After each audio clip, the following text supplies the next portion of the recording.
Muy buenas tardes, estimados amigos. Hoy día es un día muy especial. Para algunos porque se acaba el verano, comienza marzo, se nos viene marzo encima. Hoy, 1 de marzo, para nosotros como Fundación Piensa, región de Valparaíso, es un día tremendamente especial. Hoy día damos a conocer a la comunidad nuestros planteamientos a través de nuestro primer programa propio en un medio de comunicación. Esperamos tener muchos para poder darles a conocer a ustedes nuestros planteamientos como fundación y think tank regional creado para generar propuestas, para apoyar la descentralización del país, para mejorar nuestra región no solo en el plano económico, sino también en la calidad de vida. Esa es la Fundación Piensa, de la cual estaremos hablando todos los sábados entre las 12 y la 1, junto a mi buen amigo Eduardo Muñoz. Eduardo es un gran académico de la Universidad de Valparaíso, en la que yo estudié, y nuestro invitado también, así que tenemos un elemento en común. Y Eduardo Muñoz además fue subsecretario de Cultura en el gobierno, en el primer gobierno de la presidenta Michelle Bachelet. Yo por mi parte, Jorge Martínez, actual director ejecutivo de la Fundación Piensa, fui probablemente conocido por muchos como director regional del DuoQC por 15 años y fui presidente de la Cámara Regional de Comercio. Y lo que nos convoca en este programa Piensa Valparaíso es traer invitados para que con altura de miras, sin una visión político-partidista, sino con una visión de políticas públicas, una visión de largo plazo, colaborar en la construcción de nuestro país a través del empoderamiento de nuestra región. Estimado Eduardo, muy buenas tardes. Hola Jorge, ¿cómo les va? Un saludo a los auditores. Primero que todo agradecer la invitación que se nos hizo para participar en este espacio radial, en este espacio de diálogo, de liberación, de conversación. Y por cierto que relevar lo importante que es construir Chile desde las regiones, ¿no? Esta mirada que tiene el análisis de lo que ocurre no solamente a nivel local, sino que también nacional, de lo que nos está ocurriendo, este aporte, este ladrillo, la construcción de un Chile más descentralizado, ¿no es cierto? Un Chile más equilibrado entre la capital y sus regiones. Y además tenemos un invitado estrella, un invitado de lujo, ¿no? En un momento muy importante para la política, porque siempre los cambios, digamos, de periodo son importantes en un espacio republicano. Tenemos hoy día al intendente regional de Valparaíso, don Raúl Celis, quien además, estábamos comentando de que a partir del programa también tiene otro motivo de alegría para hoy día, ¿no? En la prensa publicada que hace 50 años, un día como ayer, asumía a su abuelo como alcalde de Viña del Mar. No, mi papá. Su padre, Sí. perdón, su padre como alcalde de Viña del Mar. Bueno, para los que nos escuchan, les hace una conversación muy importante y les quiero recordar, sí, que se pueden comunicar con nosotros a través del Twitter, @Radio Valparaíso, o también del Twitter propio del programa @Piensa Valparaíso. Pueden comunicarse también y enviarnos su opinión a través del hashtag Piensa Valparaíso y por correo electrónico a través de piensa@radiovalparaíso.cl, con lo cual nos pueden hacer llegar sus sugerencias y lo que ustedes quieran que vayamos tratando día a día en este programa, que esperamos que se vuelva un espacio cotidiano de liberación. Bueno, partamos pues, en esta primera conversación, que por cierto nos enorgullece que sea con el señor intendente. Don Raúl Celis, la sensación con que se quedó usted de este terror republicano de haber sido intendente, ¿cómo lo vivió? ¿Cómo lo siente? ¿Cómo Raúl Celis persona enfrenta este periodo de cambio, no? En primer lugar, buenas tardes a los auditores de Radio Valparaíso y también a Jorge y a Eduardo, y desearles el mayor de los éxitos en este programa Piensa Valparaíso, que inicia su ciclo hoy día y espero que sea un ciclo bastante extenso, que no se limite solamente al primer semestre de este año. ¿Cómo han sido estos 4 años como intendente regional? Yo diría que el balance es claramente, en lo personal, estamos hablando desde el punto de vista humano, claramente favorable. El cargo de intendente regional es un cargo que en primer lugar yo tenía mucho interés de desempeñar.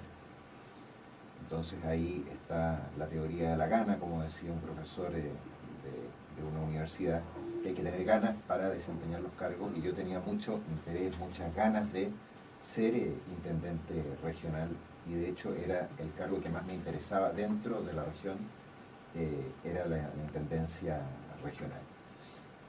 Enseguida también aparte del interés que yo tenía en desempeñar el cargo, yo me di cuenta, alguna aproximación había tenido a antiguos intendentes regionales, mi papá lo fue por un breve lapso.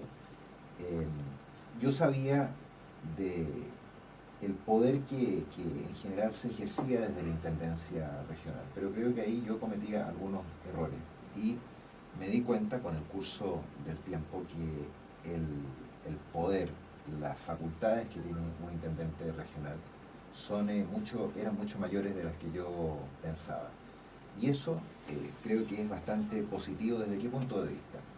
Desde el punto de vista que cuando uno asume este tipo de cargos, se encuentra con una serie de mundos, de realidades que desconocía.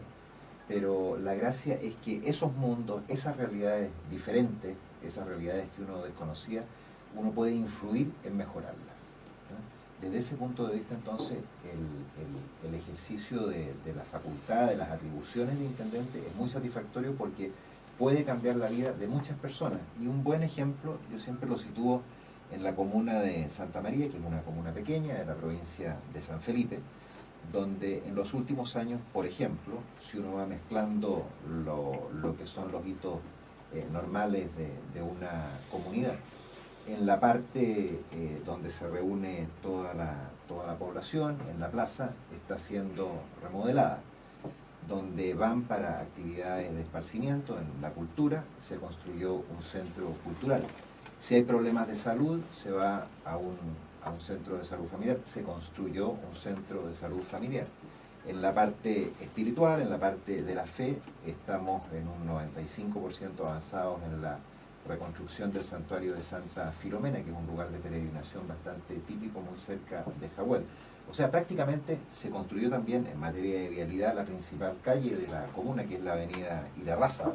O sea, prácticamente en 4 años uno armó, por decirlo de alguna forma, una ciudad, y eso es muy satisfactorio. Muy satisfactorio. Respecto a lo mismo y al mismo tema que menciona respecto al poder del intendente, efectivamente es difícil para un ciudadano común, las personas que nos están escuchando, poder dimensionar cuánto poder real tiene un intendente. Y usted señala que era más que el que esperaba porque los efectos en la vida ciudadana son mucho mayores de los que públicamente se conocen. Pero por otra parte tendríamos en una mirada macropolítica el problema de la relación con el centralismo y el poder central, porque el intendente tiene un determinado poder en la región, tiene dos funciones: por una parte preside el gobierno regional y por otra el representante presidente de la República. Pero los principales presupuestos regionales no dependen del intendente. El intendente no va al Congreso a defender el presupuesto de la región, y la mayoría de los presupuestos son manejados por los ministerios. ¿Cómo se enfrenta esta dualidad de tener un poder importante, de cambiar la vida de la gente, cuando los principales recursos para lograrlo no dependen del intendente? Efectivamente, el intendente tiene una doble función. Por una parte es el presidente del gobierno regional, del consejo regional, que administra una suma aproximada para el año 2014 van a ser cerca de 70.000 millones de pesos, que es un porcentaje relativamente menor dentro del presupuesto de lo que se gasta en la región. Pero por otra parte es el representante directo del presidente de la República.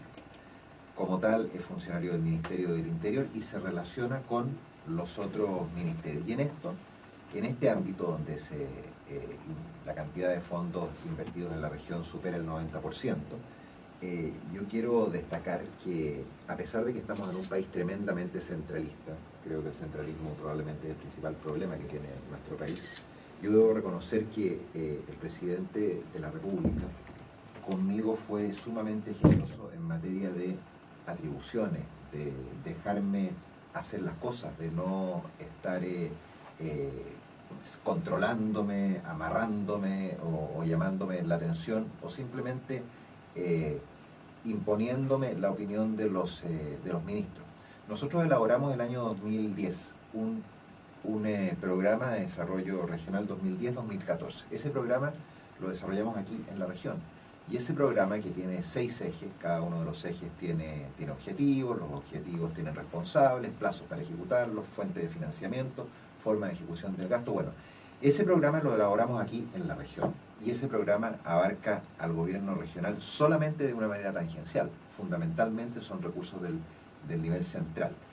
El programa fue revisado personalmente con el presidente de la República en 3 reuniones sumamente duras en la moneda, y él lo aprobó prácticamente en forma íntegra, y nosotros lo hemos podido cumplir también casi de manera completa. De manera que lo que yo quiero señalar es que este poder no solamente viene por el lado de administrar los fondos regionales, sino que siempre va a depender de la persona. Pero en el caso nuestro, porque elaboramos un plan de desarrollo aquí en la región, un plan de desarrollo que fue respaldado por el presidente de la República y que permitió que lo ejecutáramos sin mayores controles, digamos, o presiones del nivel central, y además muchas veces en discusiones que tuvimos con los ministerios, con el presidente de árbitro, el presidente nos ponía igual y nos daba la razón en algunos casos, en otros puede no haberla dado, pero lo que quiero decir es que existía un tremendo respeto a la opinión regional. Y ese respeto a la opinión regional, yo diría que destacan en el país 2 regiones, la del Biobío y la región de Valparaíso. Son regiones fuertes, tradicionalmente hablando. Y justamente por eso yo siempre he hablado de la importancia de tener regiones fuertes, regiones poderosas, regiones grandes. Cuando uno va parcelando las reuniones, las regiones, las va achicando, también se disminuyen los recursos y se disminuye el poder. La región de Valparaíso, la región del Biobío, tienen poder en Santiago, indudablemente. En cualquier conversación pueden estar mano a mano con cualquier ministerio de carácter sectorial. Estábamos conversando con el intendente Raúl Celis en nuestro primer programa y hablábamos efectivamente, intendente, de la descentralización, el poder. ¿Cómo hay descentralización solamente en la medida que se puede distribuir poder? Pero nadie, Eduardo, da el poder gratuitamente. El poder no se cede ni se transfiere a modo de donación. El poder se tiene que ganar, se tiene que obtener. El intendente señalaba mediante regiones y territorios empoderados. ¿Qué piensas tú, Eduardo, al respecto? Sí, por cierto, el poder es un fenómeno complejo, pero antes de eso, para que no nos olvidemos, agradecer los saludos que nos vienen a través de Twitter. Voy a nombrar algunos: Cecilia Metzger, Guillermo Zúñiga, Macarena Carroza, Gonzalo Larena, en fin, me han llegado muchos saludos por Twitter. Y preguntas también. Hay gente que, por ejemplo, aquí Carlos Sepúlveda nos pregunta si tenemos centrales termoeléctricas en Quillota y Ventana, ¿por qué otra en Concón? Y esto tiene que ver con el tema del centralismo, ¿no? Este es el tema de fondo. No sé, usted, intendente, más allá de lo que usted plantea respecto del punto del respeto que ha tenido la principal autoridad del país por la figura y la autoridad del intendente en las regiones, pero más allá de la voluntad individual, ¿no es cierto?, punto de vista institucional, ¿no? Parece ser que hay ciertas zonas del país que, independientemente de donde estén ubicados territorialmente, son extensiones de Santiago. En Valparaíso podría ser en Puerto, en el norte podría ser Chuquicamata, en el sur, etcétera. ¿No siente usted que a veces hay como una relación un poco tensa entre la riqueza territorialmente establecida y la administración que se hace desde el nivel central de esa riqueza que deja un poco fuera a las comunidades locales? Sin ninguna duda. Yo lo comentaba, no sé si dentro del programa o fuera del programa con ustedes, que creo yo que el principal problema que tiene nuestro país es el del centralismo. Cuando yo digo que tenía ciertos grados de autonomía importantes, eso no significa que no estemos igual frente a una administración centralista, como lo han sido todas las administraciones, yo creo, de este país desde 1810 y antes con mayor razón. Ese es un problema, Eduardo, y es un problema delicado. Usted mencionó el puerto de Valparaíso, la empresa portuaria de Valparaíso. ¿Qué sentido tiene, por ejemplo, que el presidente de la empresa portuaria de Valparaíso, si uno va revisando las últimas personas que han sido designadas, son santiaguinos? Eso me parece a mí una pésima señal respecto de las regiones. Nosotros hemos tenido 2 presidentes de la empresa portuaria en nuestra administración. Podrán ser personas muy respetables, pero no son de la zona. ¿Significa eso que no hay personas capaces en la región para ejercer el cargo de presidente de la empresa portuaria de Valparaíso, que es la industria más relevante que tenemos en la región, la portuaria? En San Antonio ocurre exactamente lo mismo.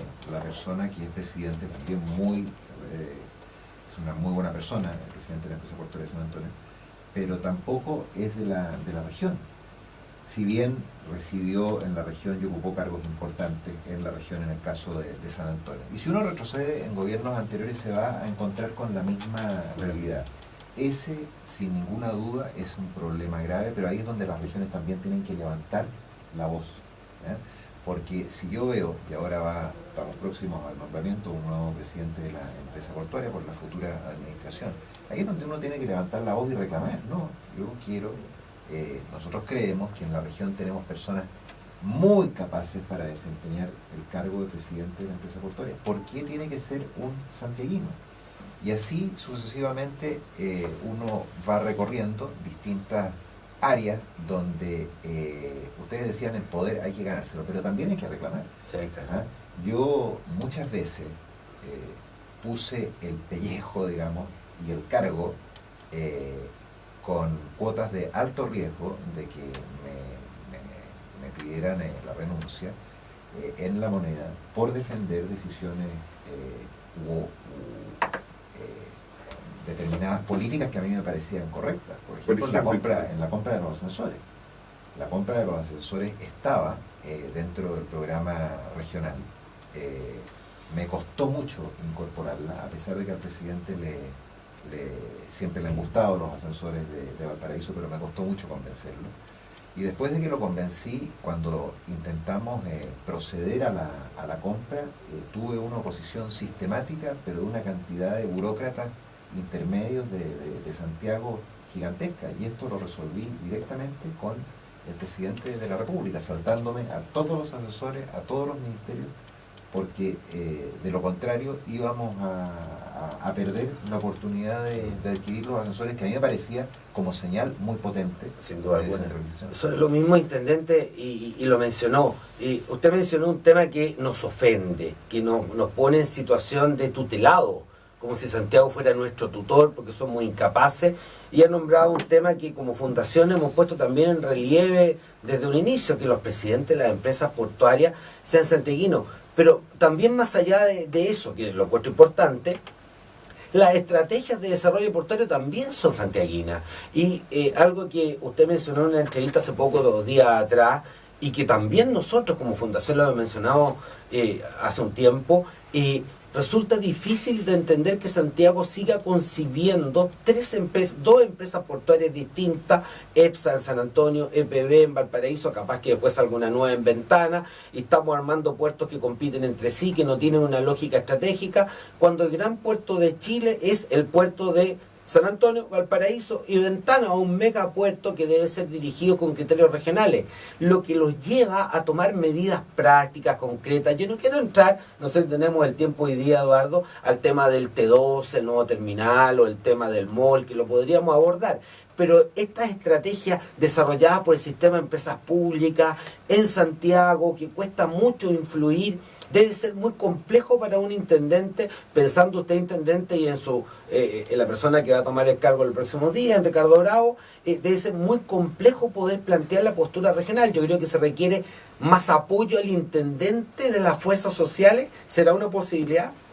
Sí, lo que usted plantea, Jorge, de las empresas portuarias, yo estoy completamente de acuerdo. Y aquí hay que ser franco. ¿Por qué se crearon tantas empresas portuarias como puertos concesionados ahí en Chile? Por un tema de distribución de cupos políticos, porque de esa manera se podía beneficiar a distintos partidos políticos dando premios de consuelo. Esa fue otorgar cargo. Génesis, claro, otorgar cargo de estos cantidad de empresas portuarias distribuidas en los distintos puertos. A mí me parece que sin ninguna duda, la región debería tener una empresa portuaria que definiera por dónde va a crecer la región, ordenara a Valparaíso y San Antonio como puertos complementarios, con Ventanas. Ahí hay un caso especial porque es privado. Y para eso, ¿qué es lo que hemos hecho nosotros para tratar de compensar el problema legal? Creamos el Consejo Logístico Regional, o el Consejo Regional Logístico, que une a todos quienes intervienen en materia de comercio exterior en la región. Y ahí están las empresas portuarias, están los transportistas, están los agentes de carga, están los agentes de aduana. Muchos de ellos formamos parte de la agenda de impulso competitivo. Ustedes recuerden que hace unos años se dictó una agenda de impulso competitivo que contemplaba algunas medidas, por supuesto estaba diseñada en Santiago, contemplaba algunas medidas que afectaban a algunos gremios de la región. Y ahí estos gremios de la región se juntaron, dieron una pelea con la agenda tal cual estaba redactada y ganaron la pelea. Así es. Al menos de las 6 medidas que hacían daño a la región. Exactamente, ganaron la pelea y la ganaron con antecedentes, con argumentos, presentando estudios. Bueno, ese mismo y con grupo... movilización social. Sí, claro. Sí, además, pero hubo un indicio de movilización social ahí.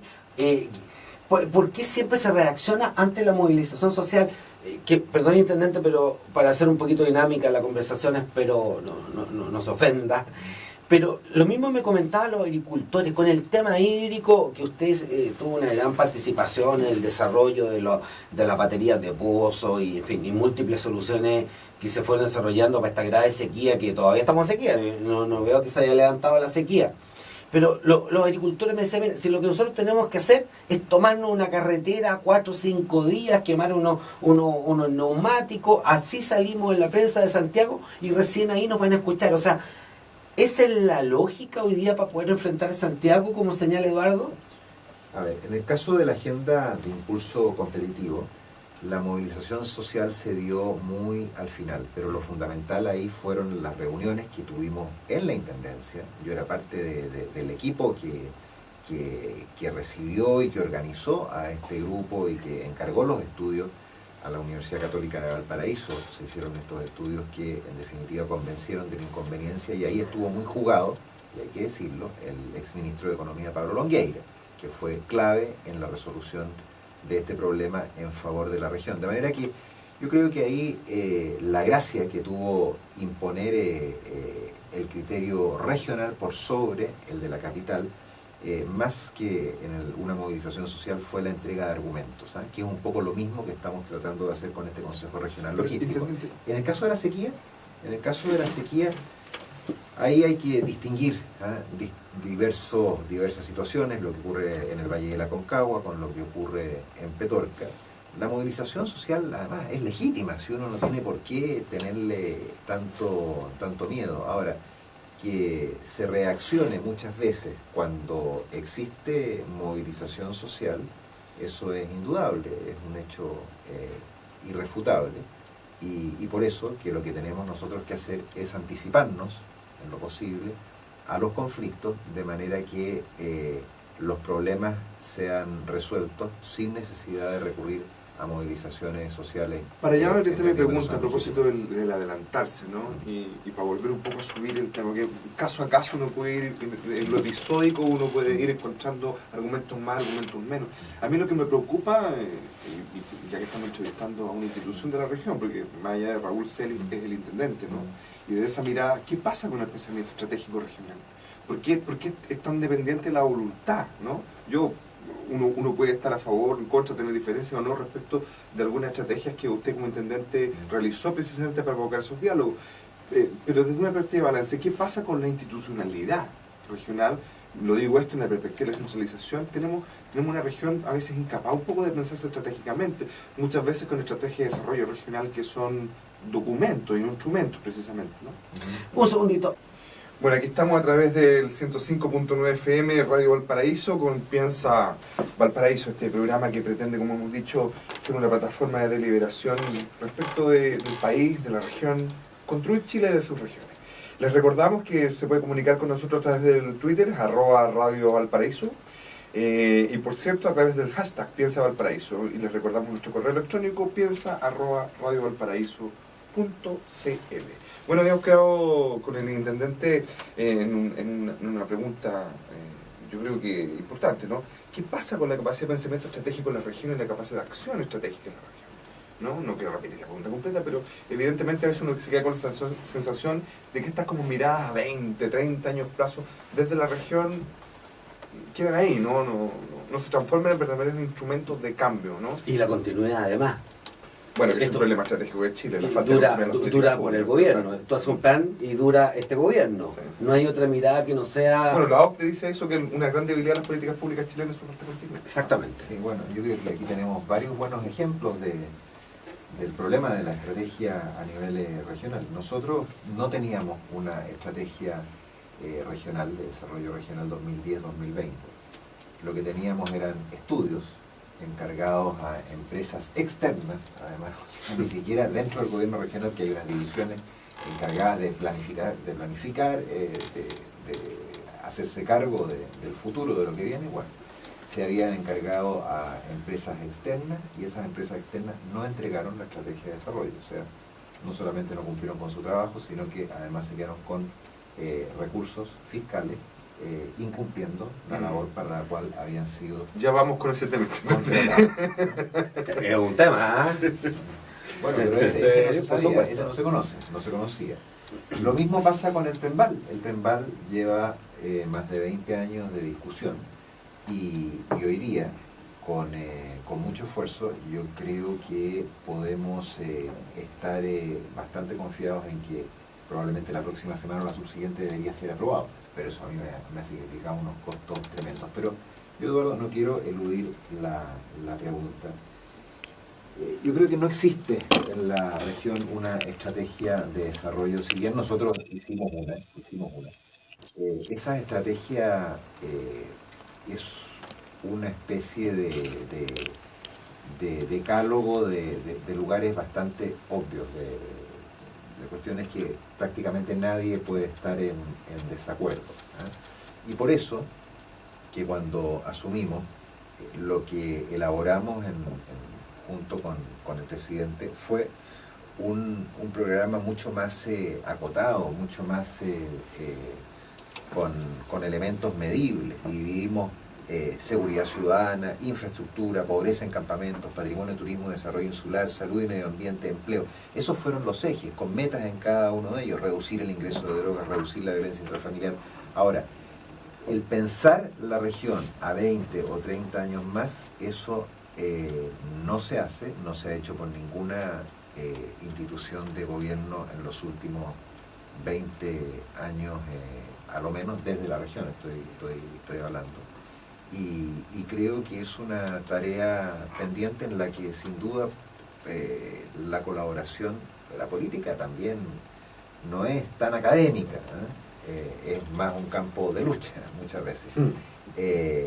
Creo que en eso las fundaciones como Piensa Valparaíso, las universidades pueden hacer los mejores aportes. Yo dificulto que sea fácil para un gobierno regional elaborar un plan serio a muchos años. Lo que tenemos son algunas políticas ideadas en materia de obras públicas, por ejemplo, o bien este programa de desarrollo regional 2010-2014 que tratamos de aplicar con muchas acciones concretas. Pero en el pensar a 20 años plazo, a mí me parece que es un déficit, y creo que es un déficit muy difícil de resolver desde el ámbito de la política. Sí, bueno, y del gobierno. ese es un tema. El otro tema, intendente, yo creo que sería inviable no preguntarlo. Usted, a juicio muy personal, porque lo he dicho en otros momentos, en otros medios, pero creo que comenzó su gestión muy preocupado por un tema que la opinión pública realmente se resintió, ¿no? Y ha venido resintiendo la región por bastantes años, que tiene que ver con el tema de la falta de probidad, ¿no es cierto?, en el ejercicio de la función pública. Función pública bastante dañada precisamente por este tipo de escándalos. Usted comenzó su gestión desde una lógica, ¿no?, de promover, ¿no es cierto?, la transparencia, la probidad, tomar medidas, digamos, para evitar que esto se produjera en el futuro, y sin embargo, una vez más, terminamos un periodo, y esto lo quiero mirar en términos transversales, ¿no es cierto?, de años plazo, ya como un tema, ya iba mi pregunta, una vez la gestión de un intendente de Valparaíso termina cuestionada. ¿Cree usted que tenemos en la región de Valparaíso lo que se conoce como ya un problema de falta de probidad o de corrupción estructural, intendente? Mire, eso daría para largo, Eduardo, pero yo llegué al problema de la transparencia, de la corrupción, yo diría que casi por casualidad. El primer documento que debí firmar una vez que asumí la intendencia fue la compra de varios camiones aljibe que requerían los municipios para enfrentar los problemas del terremoto. Yo he tenido cargos en materia de Contraloría y hay un cierto olfato jurídico que a uno le indica cuando las cosas van bien o van mal, y yo rechacé la compra de esos camiones, que eran muchos camiones aljibe, lo que obviamente provocó el espanto en la Intendencia y en los asesores. Y pedí que consultaran el precio con la distribuidora, que es Maco, la distribuidora directa de los vehículos sin intermediario. Y cada uno de los vehículos costaba un tercio menos, prácticamente, En el mercado. Increíble, o sea, era más barato ir a comprarlo a negociar la esquina. Exactamente. Qué vergüenza. Entonces, esa es la realidad con la que yo me encontré. Al mes siguiente recibí un informe que ya había sido emitido con anterioridad, advirtiendo lo mismo, que no se había hecho público. Y ese informe señalaba que existían diversos vicios sospechosos en materia de proyectos de FNDR, Fondos Nacionales de Desarrollo Regional, y lo que hicimos fue muy sencillo: poner los antecedentes en conocimiento de la Fiscalía, de la Contraloría, y que se aplicaran las sanciones correspondientes. ¿Y qué es lo que ocurrió? Hay una persona condenada a 10 años con pena privativa de libertad, está en la cárcel. Hay otro funcionario o exfuncionario condenado a 8 años, también con pena privativa de libertad, y varias otras condenas por 5, por 3 años, por esos hechos. Con el tiempo surgieron el año 2012 otros hechos, otros casos, que también recibimos nosotros algún antecedente, y lo que hicimos fue lo que hace cualquier persona a cargo de una administración: aplicar las sanciones correspondientes, poner los antecedentes en conocimiento nuevamente de los tribunales y de la Contraloría. Y hoy día hay 3 personas en prisión preventiva y una persona formalizada, que es el actual presidente de la ANEF. Entonces, a lo que yo quiero ir, Eduardo, aquí hay una gran diferencia en lo que pudo haber ocurrido antes y lo que ha ocurrido ahora. Faltas a la probidad, a mí no me cabe duda que se han producido siempre, y se producen hoy, no solamente en el gobierno regional de Valparaíso, sino que también en otros gobiernos regionales, y es probable que en varios municipios de la región. Lo importante es denunciar esas faltas a la probidad. No, yo concuerdo con el intendente que el control jerárquico es muy importante y ex post, estamos de acuerdo, y yo creo que muchos actores regionales incluso han reconocido, digamos, la actitud suya frente al tema de la reacción frente a estos hechos. Mi pregunta es más bien por el lado, y pensando en el ciudadano, no en la confianza del uso de los recursos públicos, lo que creemos en el Estado. Yo creo particularmente en el Estado.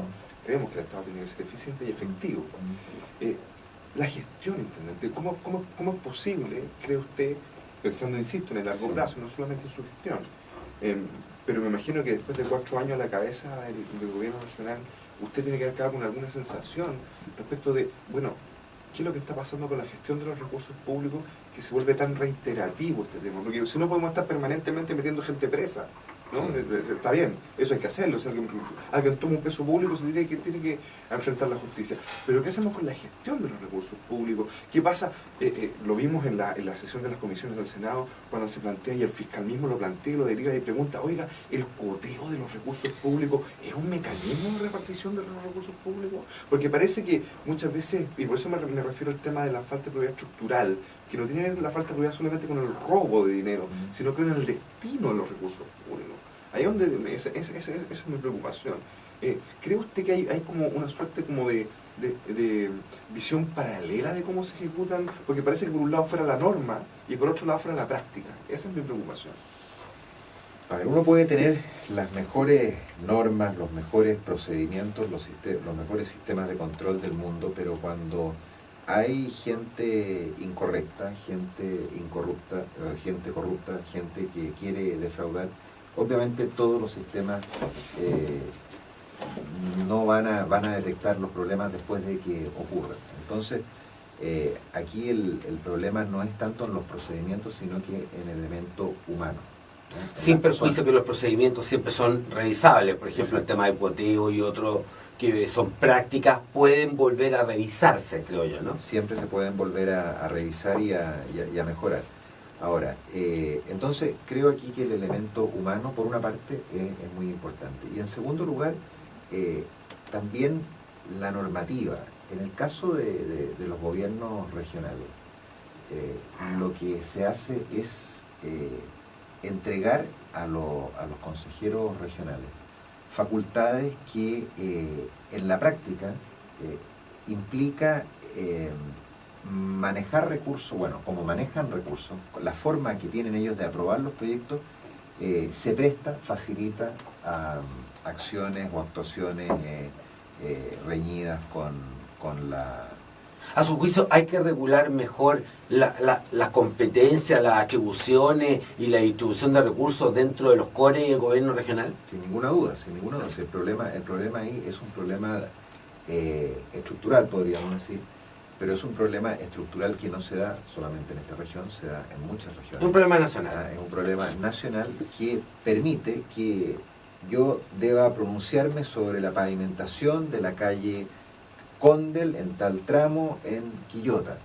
Obviamente lo que va a hacer el alcalde de Quillota en este caso es hacer lobby con el CORE respectivo. Siempre yo he estado en contra de aprobar proyectos con nombre, apellido, montos, porque eso facilita a que se ejerzan presiones indebidas respecto de los consejeros regionales. Y algunos consejeros regionales pueden caer en alguna tentación que permita o facilite que el sistema se perturbe de su sentido original. Por algo, los parlamentarios no tienen iniciativa en proyectos de ley cuando irrogan gastos. Y aquí es lo mismo con los consejeros regionales. No deben votar los proyectos con nombre y apellido y monto. Con el 2% Cultura, Deporte y Seguridad Ciudadana pasa exactamente lo mismo. Cada una de las instituciones se empieza a presionar a los correspondientes consejeros regionales.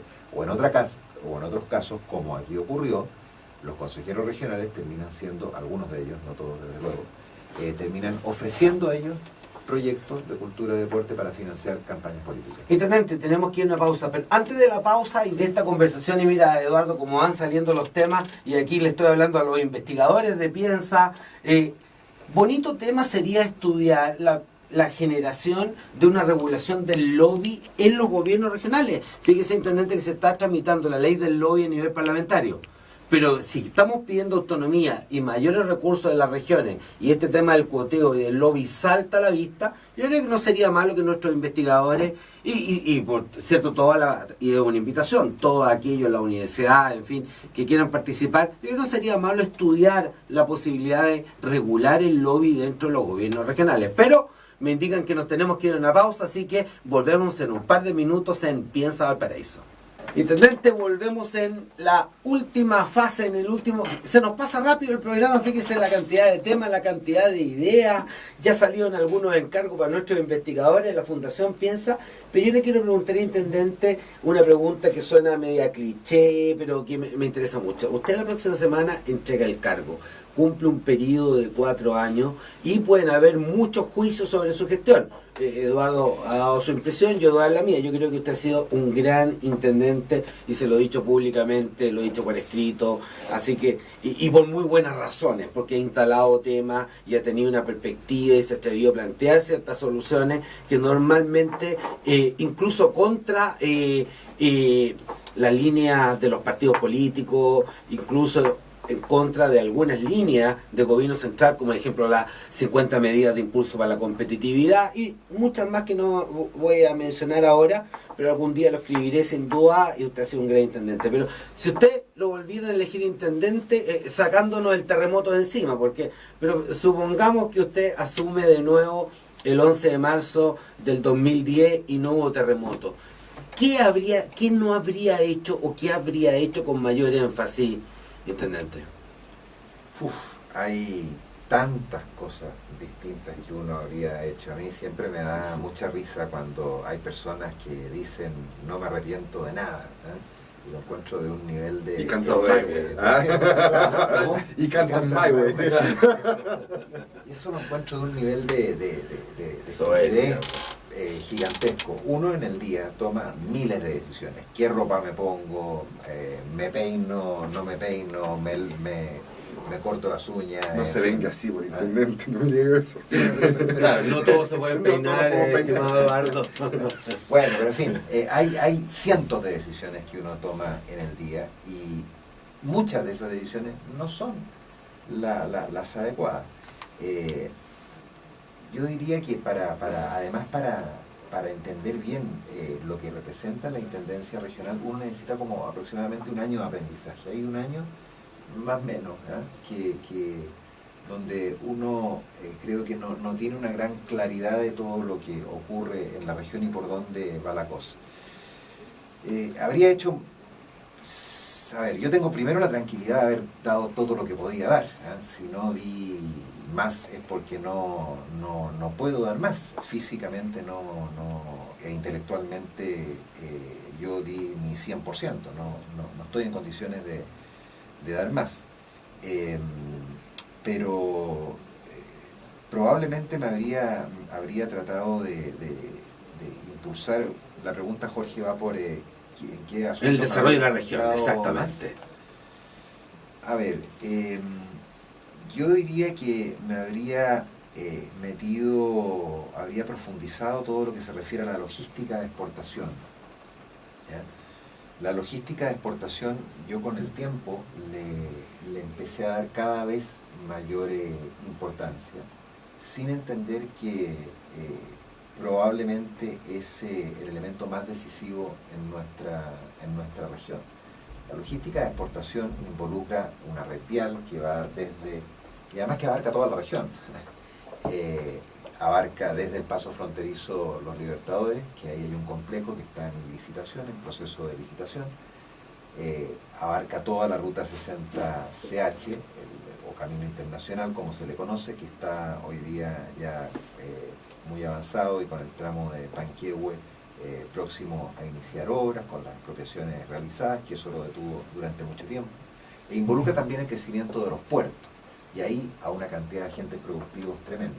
Yo a eso le habría dedicado quizás mayores energías, y eso incluye también lo que hablábamos hace un rato respecto de las empresas portuarias, de qué rol deben cumplir las empresas portuarias. Enseguida, medioambiental. Nosotros nos vimos enfrentados, si bien nos vimos enfrentados a medias, porque mucha gente debe desconocer que los problemas de la Escuela de la Greda y de la comuna de Puchuncaví, nosotros teníamos información antes de que se produjeran los episodios. Y poco después de asumir, en el mes de mayo aproximadamente del 2010, pedimos una serie de informes que abarcaban justamente la Escuela de la Greda. Y esa escuela estaba en un proceso de aseo industrial que lo financiaba ASIVA, un proceso de aseo como consecuencia de los informes que habíamos recibido cuando se produjo el episodio de la nube tóxica. O sea, teníamos conciencia de que había problemas, pero no de la gravedad. Me habría gustado también haberme metido más profundamente en ese gran tema. Y desde luego, mayormente en el de la sequía. Siempre yo en las cuentas que daba todos los años partía con los hitos que condicionaban la gestión. Y esos hitos eran el terremoto y por supuesto la consiguiente reconstrucción, que en términos generales fue muy rápida en la región, donde hay algunos puntos pendientes en Juan Fernández, pero básicamente esos puntos pendientes se deben a las diferencias de opiniones entre el antiguo alcalde y el actual alcalde respecto del edificio consistorial, de la escuela de Juan Fernández, etc. Bueno, pero enseguida yo marco dentro de los hitos la sequía, y una materia que a mí me habría gustado meterme con mucha mayor profundidad. Es cierto que ahí hay elementos legislativos, pero, por ejemplo, la extracción de árido, que es una cosa horrorosa, sobre todo si uno lo recorre por aire en la Concagua. Ahí están los permisos municipales. Bueno, es que no pueden. Son los alcaldes del borde de la Concagua, quien más allá de la normativa, y disculpe que llegue a lo particular de este tema, intendente, pero comparto plenamente, van dando las autorizaciones, pero con esto obtienen un pequeño... Se paga muy bien, se paga muy bien, pero en fin, la sequía habría sido una materia que yo habría me habría gustado en lo que es infraestructura hídrica haberle dedicado mayor intensidad sin haber sabido, independientemente del problema de la sequía que se produjo, porque aquí ha habido mucha irresponsabilidad en la región de haberse confiado en la cordillera de los Andes como el gran embalse natural, y que ese embalse natural no iba a fallar nunca. Y en lo que es, como decía yo, la logística de exportación. Medio ambiente, sequía, logística de exportación, habrían sido tres materias que a mí me habría gustado con el tiempo. A ver, mucho se dice que Chile cambió, la región cambió.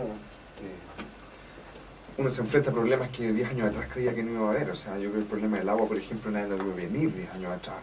Siempre proyectaba el tema, sobre todo el riego, los embalses. Le cuento una cosa, Eduardo. Hace 13 o 14 años yo tuve mucho contacto con el actual presidente de la República. Y un tema que lo obsesionaba era el agua. Claro, porque eso estaba elitizado, ¿no es cierto?